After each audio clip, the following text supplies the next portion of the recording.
It is teed up indoors on Battleground, Davis Troxler's nice golf facility here, the home of the Davis Troxler golf team. They've also got the North Carolina Golf Academy on Highway 68 for the warm weather. People got the driving range, enjoy it out there. Come indoors and get to hear Mike Fanning on the Grimsley Whirlies football. Who's next up on the running clock? Sun Valley, is that right?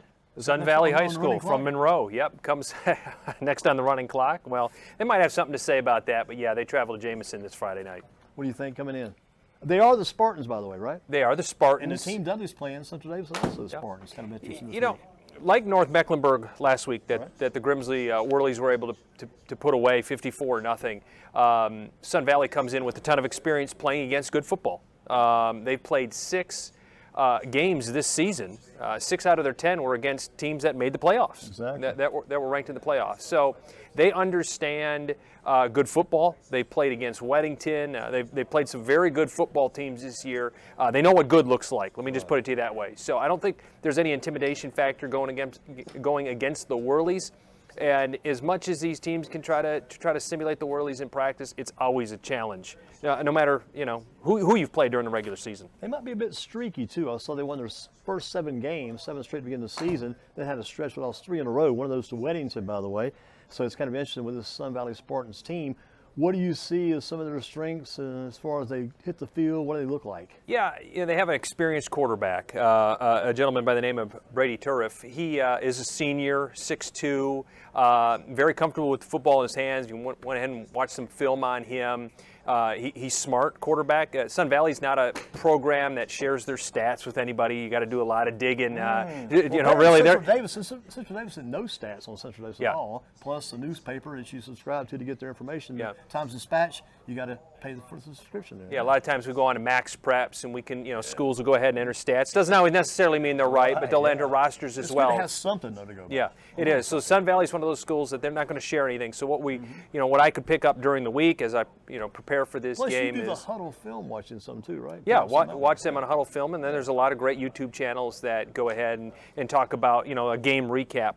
Where you say. So what we see out of this senior quarterback is he is very smart with football in his hands, makes good decisions, and he's very, if that first read isn't open, he's going to go ahead and run. So he's got a big arm, makes smart decisions, and can be mobile in his legs. So I think the Whirlies, they've seen quarterbacks like that this year. And they practice against quarterbacks like that too. They've got a guy they practice against. Absolutely. Reminds me a little bit of Tanner Ballou, Northwest. Big arm, makes good decisions, make the right plays, and can make some plays, with his legs. So the Whirlies, we probably see them, go with that type of hybrid defense where they're going to have a spy on the quarterback at times. And the other thing you need to know about Sun Valley, and maybe we'll talk about this in the write-up I'm going to do, 3 things to watch, is they're a pass-first offense. There's like 70-30 pass. So they want to get the pass. A lot of teams the Whirlies have played, though, will claim to be 70-30 pass. It's Grimsley with that press coverage defense. They don't really let that game get going. But that's one of the challenges when you play a team like Sun Valley. They like to throw the football. They got a smart quarterback, very comfortable with the ball in his hands. Do they have a prime receiver you watch for? They kind of mix it up. They got 3 different guys very capable of catching the ball out on the wings. The running back, DeBrian Coffey, he's a running back, kind of a Maurice Jones-Drew type of guy. Can run it between the tackles, can bounce it outside, can catch some balls out of the backfield. Last week against North Mecklenburg, they had 3 very talented running backs, and 2 of them we just weren't able to call on the radio because the Whirlies did such a fantastic job of taking those guys away. I'm sure Dale Brown this week, they kind of look at, how the Whirlies defense is going to look. Okay, what kind of guys are we going to take away? I mean, it wouldn't surprise me with the spies. They try to take this running game away. Let them go ahead and pass. Let the Whirlies wide receivers come up, play press coverage. Let them shine, So they shine the receivers. Look this week at the numbers. Both Taylor and Anderson, both 49 receptions each. And you've got 4 yards separate what the guys have done. You've got Anderson 861, Taylor 857, almost identical. It's amazing how close those guys are together. Yeah, the run-pass balance for Grimsley, as you get 11 games into the season, they've passed it just as many times as they've ran it this year.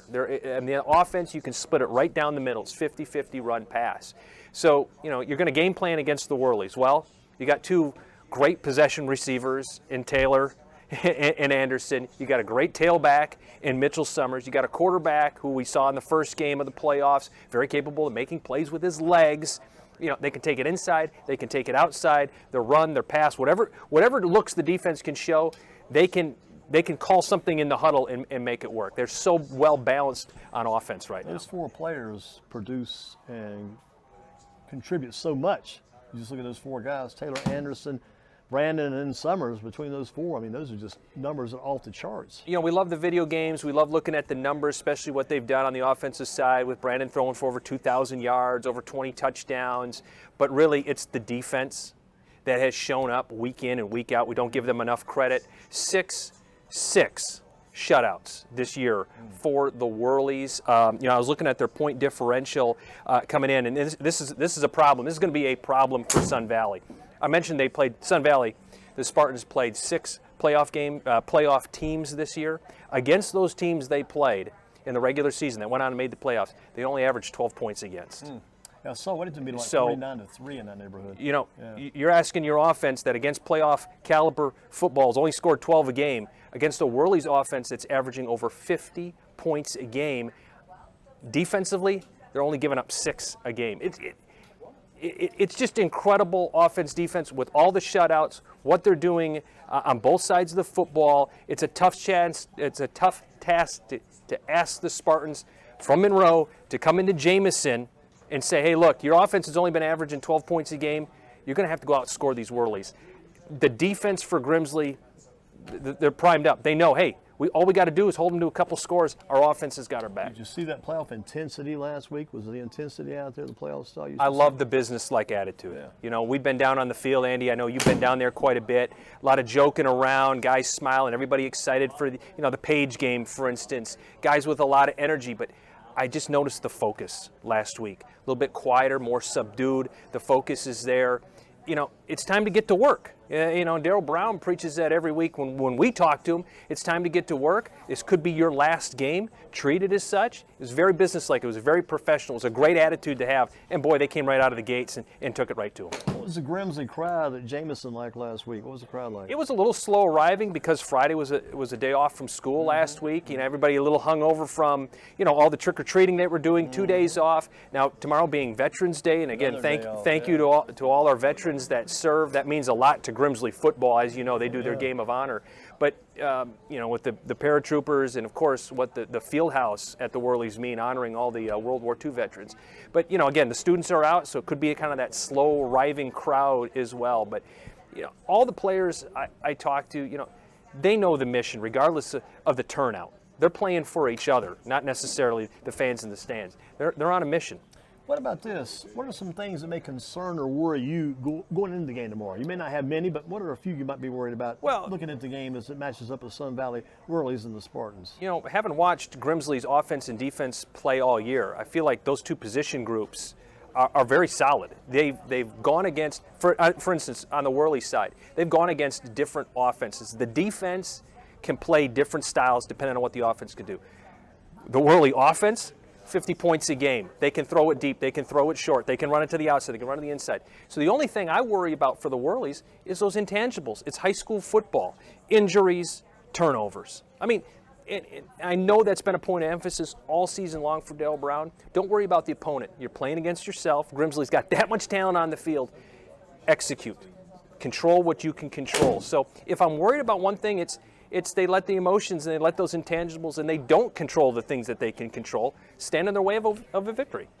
What about the kid that was going to play this year but got hurt in preseason? Who was that kid again who got injured and hasn't played at all this year? Well, I believe you're talking about the defensive end in Jamari Davis, or excuse me, in Bryce Davis. He's working his way back, and there's been some rumblings we may see him, as the play, and he's a very, very talented defensive end. Again, he's making his recruiting tour through SEC country. So that is he gone sometimes on weekends, or he's there every Friday with the team? Oh, he's been there. He's dressed, put the uniform on, and pads too. I think last week he might have had the pads on, but he's got the jersey on. He's there supporting his teammates. But you add that defensive end in Davis to a rotation that's been so dominant in the second half of the season. It's really going to put pressures on offensive lines. I was seeing that name Eason pop up a bunch, and you mentioned Jamari Davis. I think he had a pick maybe last week, and some of those guys have been very consistent, and some of them are even getting better. And Chris Young, his name jumping out a lot. I don't know much about him, but Chris Young's name also, seeing him quite a bit. I think the defense's secondary, they're so well disciplined, and their eyes are always in the right places, that when you give them a 14-point lead, Grimsley goes out, scores on the very first possession, scores on the very, on the very next possession. They got a 14-0 lead 2 minutes into the ball game. Now these defensive backs, they're like, I'm going to go make a play. I can be that ball hawk. I can keep my eyes focused on going and getting a turnover, and that's exactly what they did. And they don't want to let that offense down. They want to maintain the shutout, preserve it, and keep it going, and step up and lead and be there equal with the offense. Defense wants to be just as good as the offense does. And how many guys at all do they have that go both ways? Anybody going both ways over there? We saw, for the first time all year, we saw Terrell Anderson and Alex Taylor take a few snaps at cornerback, but they're one of the very few teams left that you have an offensive position group and a defensive position group. And you think about that, they're getting all the reps going one-on-one all week long. I mean, that's part of the reason their discipline's been so good. And again, steel sharpens steel. Andy, we've talked about this all week long. You're asking Grimsley cornerbacks to defend D1 wide receivers. Of course, those cornerbacks are going to learn. Of course, they're going to get better. And again, in press coverage, open field tackling, they're doing all the little things right. I guess Alex Taylor continues to do the punting, right? Yes, he is. Yep.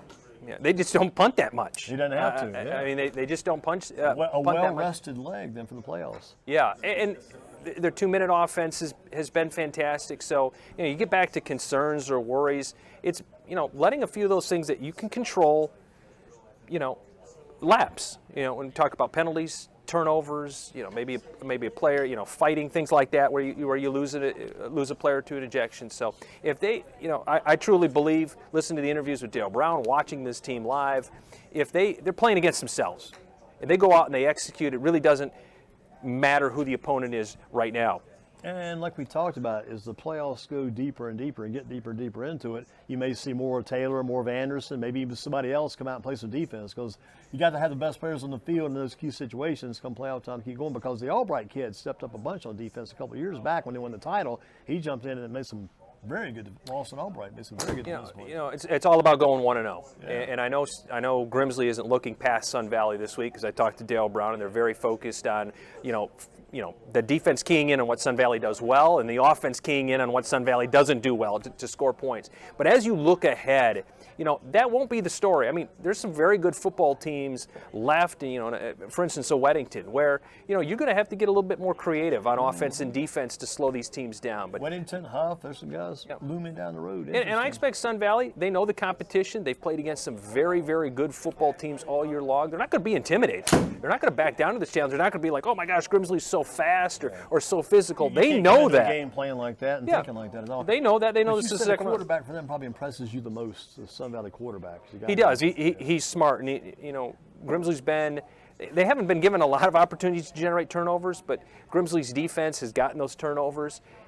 We may not see a turnover out of Sun Valley in this game. They're very smart. They're very disciplined. They're very focused.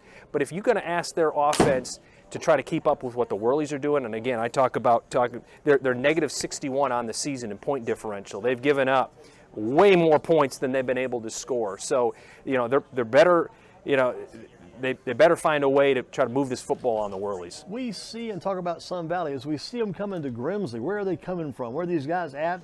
Where's this school located? That type of thing coming in. Where are they at? They're down in Monroe. 4A team down in Monroe. Yeah. Down in Monroe. In fact, their conference. I don't have it here. The Southern 4A. There's only 4 teams in the conference, so their conference schedule is 4 games, and they went 1-3 in their conference. Right. So probably pretty tough teams, I imagine. Yeah, I mean, because Weddington's down there, Porter Ridge is down there, and Myers Park is down there. Myers Park's already out of the playoffs.